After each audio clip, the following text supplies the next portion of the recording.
have the Democratic leadership on the Ways and Means Committee, including the ranking members, who have great knowledge of the particular disciplines in which they oversee.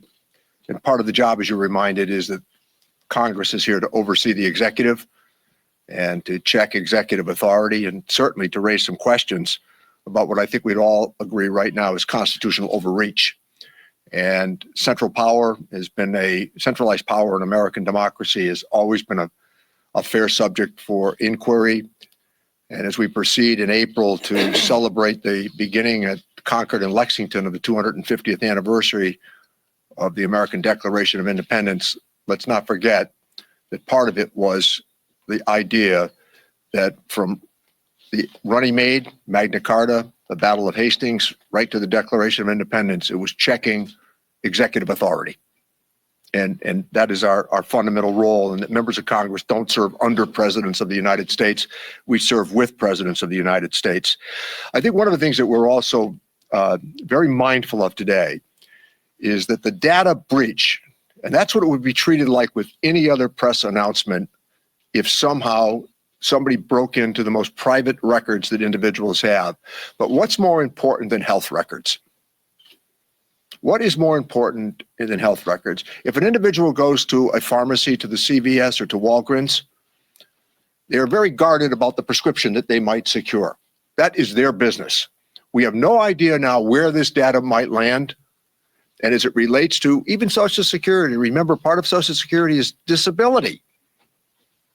And disability, I don't think people want to share what the disabilities might be or how they're being perhaps medicated for them. And not to miss the point as well, in Medicare Part D, the prescription drug benefit, this is about the providers and who has access to this information. So I think that we are all united in this issue, that privacy remains next to liberty in our constitutional society. And to hear more about that, Terri Sewell, who is entirely knowledgeable. I've been to Alabama with her, spent 3 days. We toured her hospitals. We toured her healthcare providers. She's very sensitive to this information as well. Congresswoman Sewell. Good afternoon. I'm Congresswoman Terri Sewell of Alabama's 7th Congressional District, and I serve as ranking member of the Ways and Means Subcommittee on Oversight. I want to thank Ranking Member Neal for convening us today. This is an urgent matter, one that demands immediate attention. Let me be clear. Elon Musk has absolutely no business handling the personal information of American taxpayers, period. For an unelected billionaire to have full access to Americans' personal tax and Social Security information is not only an egregious violation of privacy, but it is illegal under Section 6103 of the Internal Revenue Code. As we all saw this morning, we uncovered a set of alarming emails shining a light on Elon Musk's true intentions. He sought to use his access to the Treasury payment system in order to cut off payments to USAID. This raises extremely serious concerns. If Elon Musk can shut off payments to an entire federal agency, we can only imagine what he will be doing with Americans' personal taxpayer information. The American people deserve to know exactly what information has been accessed, how many times it has been accessed, and for what purpose it is being used. As a ranking member of the Subcommittee on Oversight, I am demanding that the IRS provide those answers to us immediately.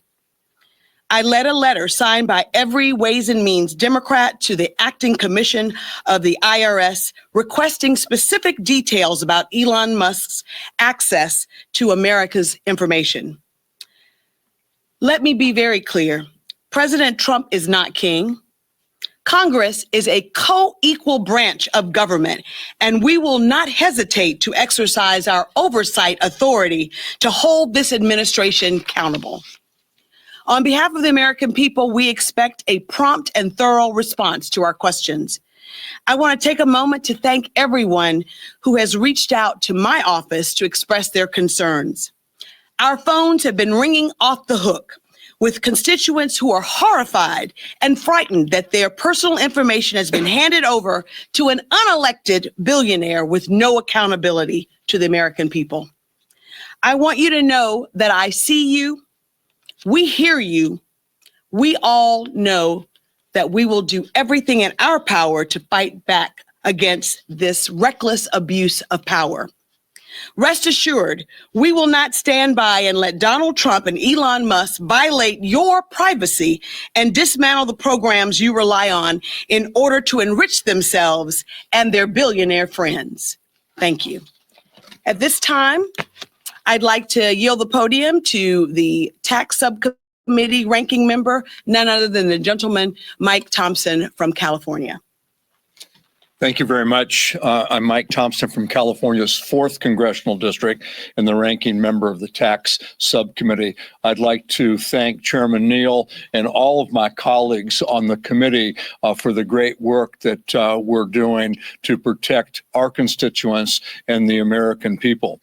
You couldn't find a better group of experts in this policy area than those that I share this stage with today. Nor could you find better advocates for their constituents and for our democracy, and I'm proud to stand with them. Constitutional overreach or violation of the law, take your pick. What I know for sure is that my constituents are upset.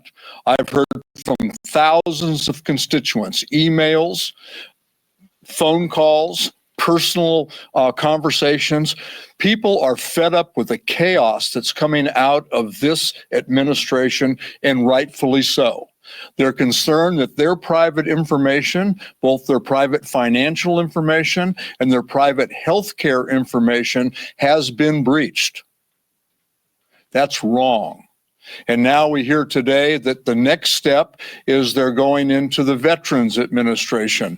Veterans who fought for, put their life on the line for our democracy and our country, their privacy is being breached or about to be breached as well. That's wrong. I stand with my colleagues in saying that we'll do everything we can to stop this chaos, stop this nonsense, stop this attack, and protect our constituents, the American people, and our democracy. Now it's my honor to introduce the ranking member of the Health Subcommittee from Texas, Mr. Lloyd Doggett. Thank you, Mike, and thank you, Mr. Ranking Member, our future Mr. Chairman. I am Lloyd Doggett from Austin, Texas. May or may not have Elon Musk as a constituent down there somewhere around our area, but while never elected to anything, he has elected to invade the privacy of every American by accessing confidential information such as bank numbers, social security numbers, and tax information that is so sensitive that improper disclosure of it can lead to 5 years in federal prison. This information has never before been shared with outsiders. Safeguards on its abusive use by Musk and his merry band of minions has not been there because President Trump first authorized him to basically do whatever he wanted to.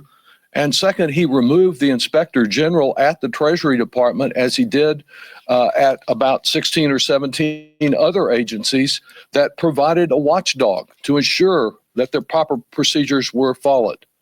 The former top career official at the Treasury Department, someone who had been the guardian of the safety of the American people for 35 years, said no when Mr. Musk came, and he was pushed aside and access was given to these records over his objection. Now, arithmetic is the big factor here in this Congress, because there are more Republicans than there are Democrats, although only by one, perhaps, during much of the period in question. We're here to declare that while we recognize those limitations, we will use every tool we can find, every tool available to protect the privacy of the American people and to ensure that Elon Musk and Donald Trump don't disrupt payments on which individuals and American businesses are depending. With that in mind, one of the rarely used tools in this Congress is to file a formal resolution of inquiry. In addition to the requests that have been described that we've already sent as members of the Ways and Means Committee to the Treasury Secretary, the Internal Revenue Service, we will be filing a resolution of inquiry to demand that the administration answer key questions regarding the safety of Americans' private data. When alarm rose over Musk's access to this information, the Trump administration immediate response was that Musk minions only had access to read whatever they found over there at the Treasury Department, not to change anything. But subsequent developments raised great questions about that. Musk himself has boasted that he has blocked payments to Lutheran Social Services. And as my colleague mentioned, that he was using this information to cut off payments to the Agency for International Development, a very vital part of our national security that is under assault by the Trump administration. We don't know when and on whom the Musk-Trump axe will next fall, but we are trying to do something about it. Now, one of my constituents in Austin has already experienced a problem with this payment system under the Trump administration. When she attempted to submit a request for payment on a federal grant, she only received the message, quote, "error unrecognizable." And she verified that the same thing had happened to another Texan in a nearby city. You know, I think error unrecognizable is an apt description for the unprecedented assault on the private data of American citizens and a tool for disbursing federal dollars. Instead of protecting Americans by acting immediately on our petition for inquiry, I'm sure that the Speaker, a Trump minion, an enabler in chief, will no doubt refer it to the full Ways and Means Committee, which is pretty busy right now because they're working overtime to ensure that Musk and his fellow billionaires get more tax breaks. But if we do not get prompt action in the Ways and Means Committee, we're authorized under the rules of the House to bring this directly to the full House. And perhaps at that time, divided by a single vote, Americans can determine whether their member views the importance of protecting privacy and assuring uninterrupted payment of Social Security payments, veterans benefits, tax refunds, and the vital funds on which our families, our American businesses, and our communities depend. That's what we'll be about. And to add to it, I call on my colleague, the ranking member on the Trade Subcommittee, Linda Sanchez of California. So good afternoon. I too am proud to stand with these outstanding members of the Ways and Means Committee to push back on this unprecedented overreach of power. I'm Congresswoman Linda Sanchez, and I'm the ranking member on the Ways and Means Trade Subcommittee. Chaos is the only way to describe what is happening. It's as simple as that. Chaos is all that we have seen out of the Trump administration so far. We're seeing chaos on the trade front with tariffs. President Trump threatens them, and then he gets scared and he retreats. He leaves fragments in place and then delays others on a whim. And chaos is what we're seeing at Treasury with Elon Musk and DOGE as well. Why in the hell were a bunch of kids who are not even legally old enough to rent a car given access to Americans' private information? The law is clear. Congress enacted Section 6103 to protect Americans' private tax information. But not a single one of our Republican colleagues seem to care that that law is being violated. And they don't care that the private tax information of millions of Americans is in the hands of Elon Musk and his teenage cronies. Democrats are demanding answers. We want oversight, hearings, and investigations into this invasion of privacy. But we can't do it alone. The math isn't on our side. We need a few Republicans who still believe in law and order and separation of powers and co-equal branches of governments. We need them to stand up and to stand with us, to stand up for the people that they serve.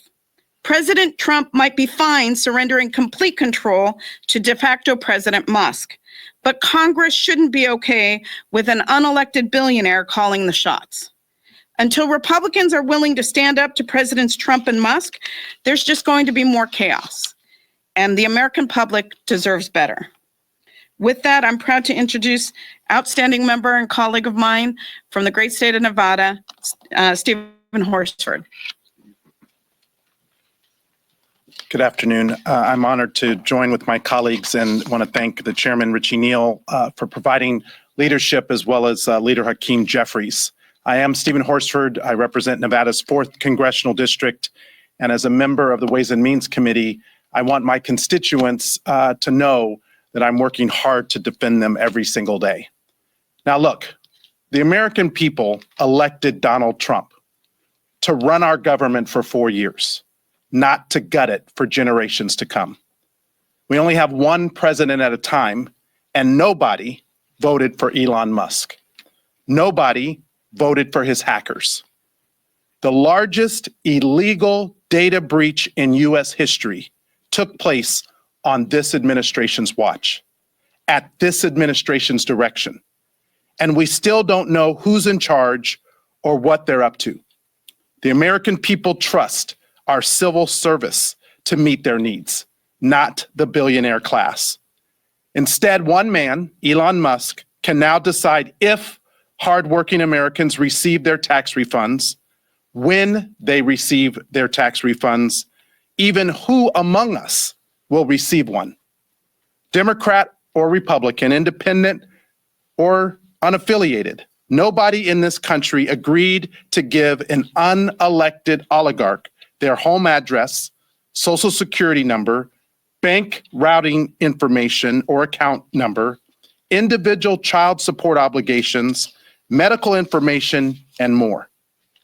He just took it illegally, and Trump let him do it. And what's going unaddressed by this co-presidency is really too important to ignore. The Trump taxes, also known as his tariffs, are raising prices on anything coming from some of our closest trading partners and eroding those trading relationships at the same time. Eggs in Nevada are now $9 a carton. The price for a pound of beef could hit $25. And gas, which was going down, could rise back up to $4 a gallon or more. And it won't stop there.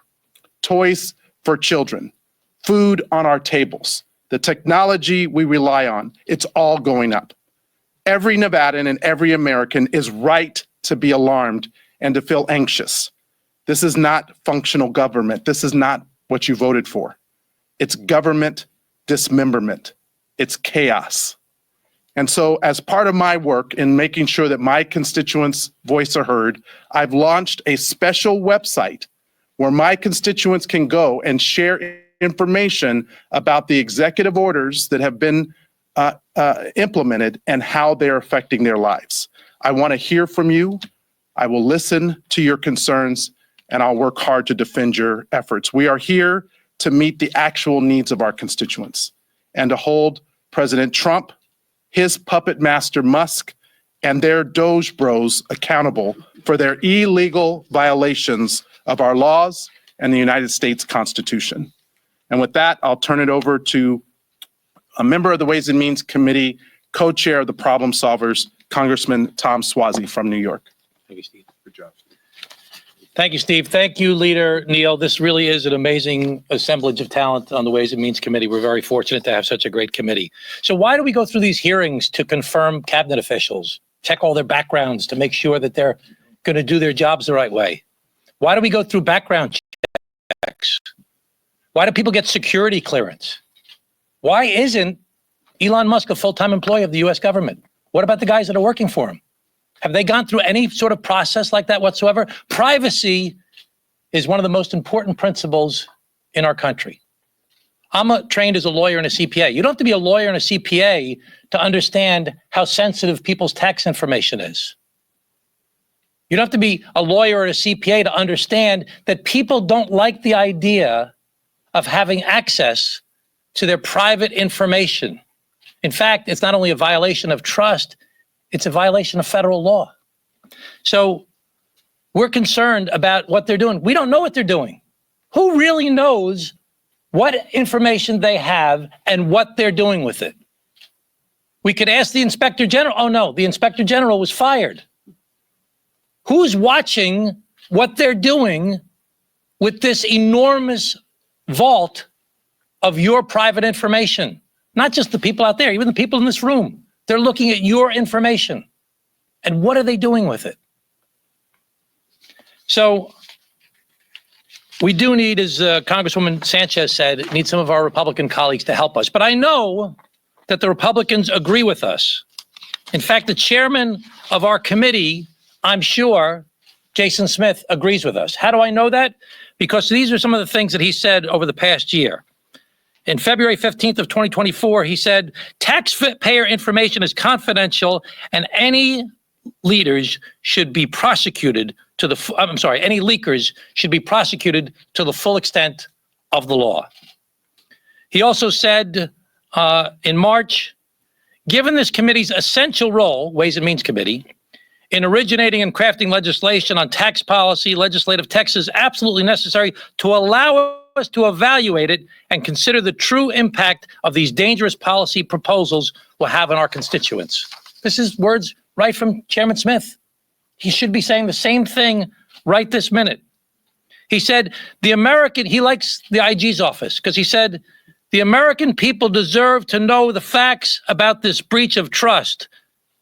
The Treasury Inspector General for Tax Administration, the IRS and Treasury, must explain to the American people what happened and what is being done to make sure that it's never done again with their private information.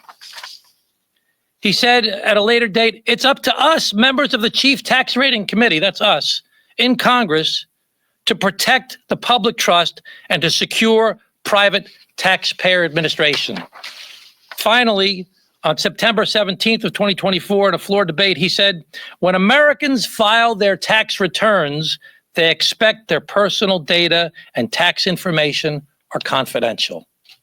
So they agree with us. At least Chairman Smith agrees with us. Let's hope that he continues to exercise the same consistency and support us in our efforts to stop the abuse of this power with our private information, with your private information, and to make sure that the people's privacy is protected. With that, I want to bring up my good friend and very talented member of Congress, Jimmy Gomez from California. Thank you, Tom. First, I'm a dad, first and foremost. I come from a working class background. And during this time, the most important thing for working families is the cost of living. When people are struggling with skyrocketing rents, with increases in grocery prices, when child care is out of control when it comes to its cost, what are Donald Trump and the Republicans doing? They gave Elon Musk, an unelected billionaire, and his 22-year-old tech bros access to Americans' most sensitive and personal information. Think about this. They have access not only to your Social Security information, records, but they have access to your bank account information, routing numbers. If you paid your taxes using electronic filing, you paid taxes or got paid a refund, that they have complete control over your accounts. That means that they can go in whenever they want and swipe it, right? We've heard that from Americans before when the IRS comes in and takes that money. Now you've given that control to Elon Musk. That's what people should be afraid of. And they also have control over this powerful payment system. So one of the things that we want to know is what are they doing with it? They literally pretty much gave, they can decide if they don't like you on political affiliation to take your money. If you're a nonprofit or an organization and you have a DEI program and they gave you a grant, you know what? You already spent that grant. Too bad. We're going to take whatever you have in your account for as a refund to the government. They can do that so that and hurt hardworking Americans. This is one of the most extreme issues I've ever seen. They've mentioned this 6103F provision, $5,000 fine or 5 years in prison. That's for one return, but all the returns. That is what we're talking about. We have to put this in perspective for the American people. Like, this is one of the most serious breaches of personal information, of tax information in the history of this country. And we need to know why Trump and Secretary Bessent gave Elon Musk, who has profited from federal government contracts and who should be nowhere near this information access to the equivalent of domestic nuclear codes. If Secretary Bessent refuses to answer our questions, he needs to come before the committee to explain himself.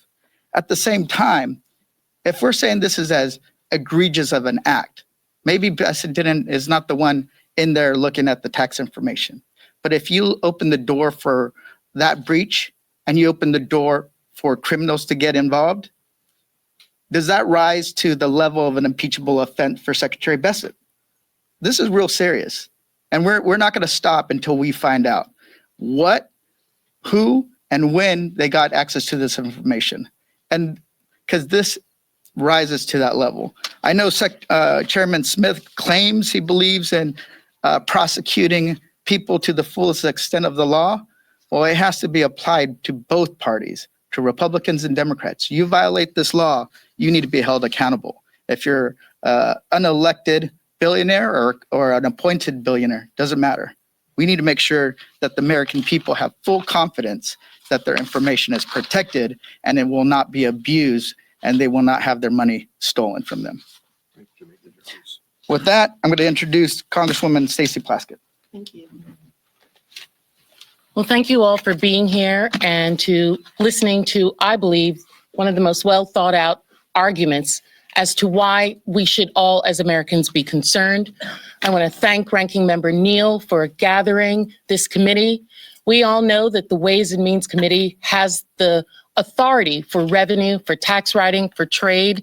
We have been very intentional and very measured before responding to a lot of these issues. You have heard from my colleagues about the range of issues that we are seeing. I know people are calling this chaos. This may be chaos to us, but it's not chaos to them. They know exactly what they're doing. They know exactly why they're doing. I'm concerned why Elon Musk, a special government employee, whatever the hell that means, that's a new term that's come up, who has nothing, was never elected to anything, is an outside billionaire consultant, and DOGE, a fake department, have access to the most sensitive federal payment systems and confidential tax information of millions of Americans. Now, they have access to much more extensive than they've even disclosed to the public. We're learning that day by day by reporters like you all who are finding this information out and sharing it with the American public as to how much they are doing. Whether they are not only just reading this information, they're putting it in AI models, we are finding out. They want to understand where the money is flowing. Why do they want to understand where the money is flowing? A lot of individuals up here have brought up that Elon Musk is a billionaire. We do not hate all billionaires, but let's be clear. Much of Elon Musk's resources and his wealth is based on government contracts. $15 billion that we know of is from one company that he owns in government contracts. That is not a conflict of interest. Our new president, President Trump, has said that Elon Musk is going to self-report if he has a conflict of interest. What kind of nonsense is that? And it's no mistake and no chaotic, discombobulated kind of happenstance that one of the first things that our president did was fire the inspectors general. We've almost forgotten about that and all of the other things that have happened. But the watchers are gone. The watchers are not there to be able to do the kind of independent oversight that Congress gave them authorization to. I loved how my colleague, Congressman Suozzi, talked about the quotes for the chairman of this committee about leaks. The concern, the fact that having these leaks is actually a felony. Individuals having unauthorized access to information, your taxpayers' information, is a felony. The concern that the chairman expressed previously was for President Trump, for individuals that they're friends with. They are not concerned with the millions of Americans' taxpayers' information. That should be clear to the American public, that most of the Republicans are not concerned with you. They are not concerned with your everyday cost of living. As Congressman Horsford explained to you, they're not concerned about the cost of eggs that was talked about ad nauseum during the campaign, gas, or other goods that you have, and what's that going to mean to your everyday life. We are concerned with hardworking American people, the information, your banking, your Social Security, the most intimate details of your personal life. That's what Congress should be concerned with at this time. And as Congressman Doggett and others explain, Congresswoman Sewell, who heads up oversight, we are going to use whatever power we have in the minority, in the opposition, to the opposition of taking away Americans' rights and their liberties, as our chairman said. We want to open it up to some questions. If you all have questions, we're happy to respond to them. Yes. Do you feel like Leader Thune and Speaker Johnson are abdicating their congressional authority by allowing the president to overstep congressional authority? I mean, and do you think we're in a constitutional crisis?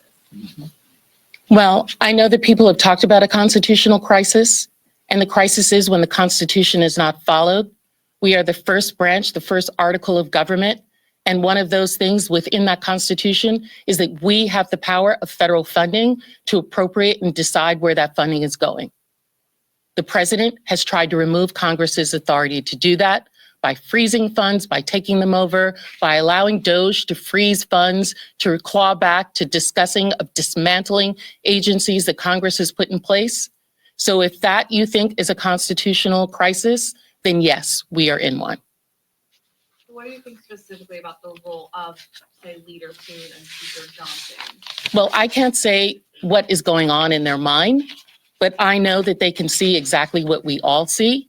And if they're not doing anything about it, then I would say that they've abdicated their authority here in this Congress and in the Senate. I don't know if anybody else wanted anything to add, Mr. Chairman. I mean, I think in a representative democracy, as Stacy has outlined, there's a responsibility to oversee the executive in our democratic system, to ask some questions.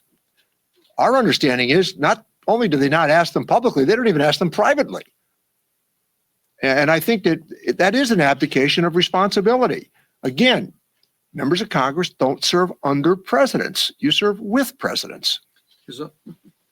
I just want to point out that today his own attorney, Ty Cobb, said that this is intentional on his part, on their part.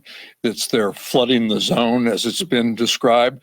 He said they're going to throw as much unconstitutional stuff out there as possible to see what sticks. Yeah, I would just add, I think you ask about the leaders. They have done something. They've erected a giant yield right-of-way sign on this Congress, and whatever President Trump wants, they're here to carry out his orders. Whatever Elon Musk tells President Trump should be implemented here, we can count on them to do it. That's why we're filing our petition of inquiry and why we think it's so important to push back. Just a couple of quick examples where this is not limited to the president of the other party. I disagreed with Bill Clinton over the line item veto. He said so. Tried to become a standing member of Congress to bring the lawsuit. And questioned George Bush Sr. on a balanced budget amendment to the Constitution. I thought it was unconstitutional. And questioned President Obama on different issues along the way. That's your job. It doesn't mean you're disloyal to your president of your own party. It means you're loyal to the Constitution of the United States. Any other questions? Yes. Question for Congressman Doggett. Yes, please. On the resolution of inquiry, Right. do you expect that to go for a vote in the committee, or do you think it would get? Well, it could go either way. They are pretty busy writing new tax cuts for the ultra rich. But whether it comes for a vote in front of the committee where we have an opportunity to debate and explore this, whether, and I doubt this will happen, but whether the initial inquiry we made to the Secretary of Treasury, to the IRS, they can dispense with our need for this resolution by providing all the data we've already asked for. But if there's not prompt action within the committee, we would expect to bring it to the floor. I have a question, if I may. The president told House Republicans today that he wants to close the carried interest loophole as part of the reconciliation. Hoping to get your response.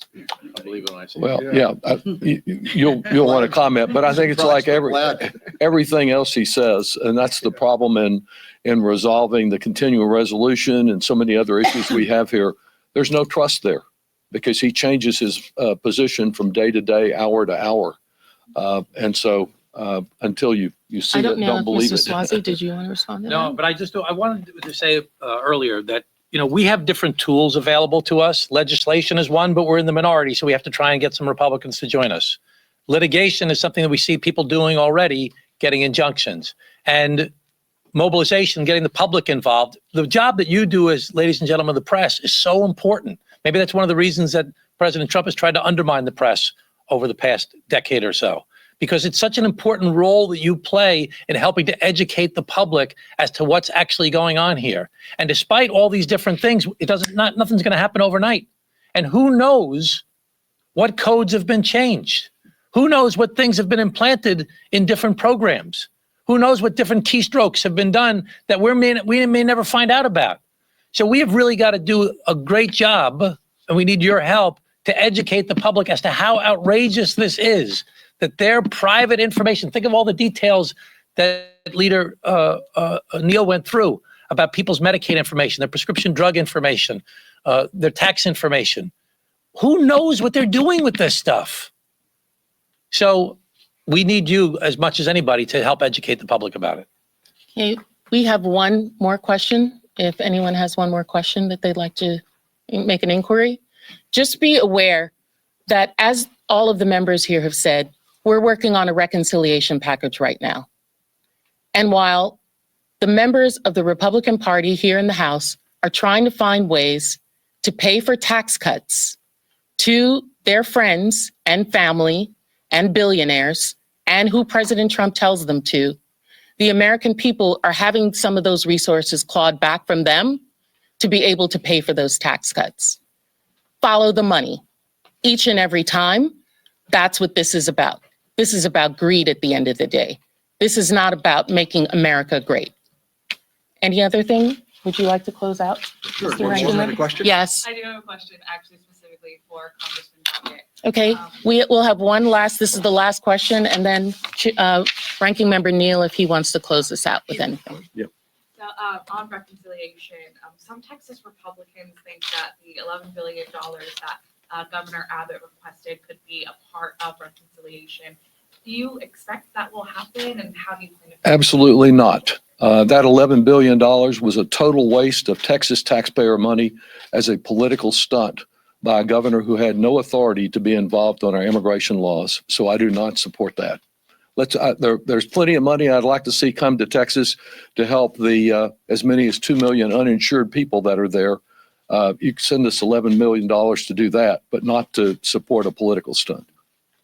Yeah, I think as we close, part of this is just stay tuned, because we're going to be ferocious in our pushback on this. As I noted earlier, privacy is next to liberty.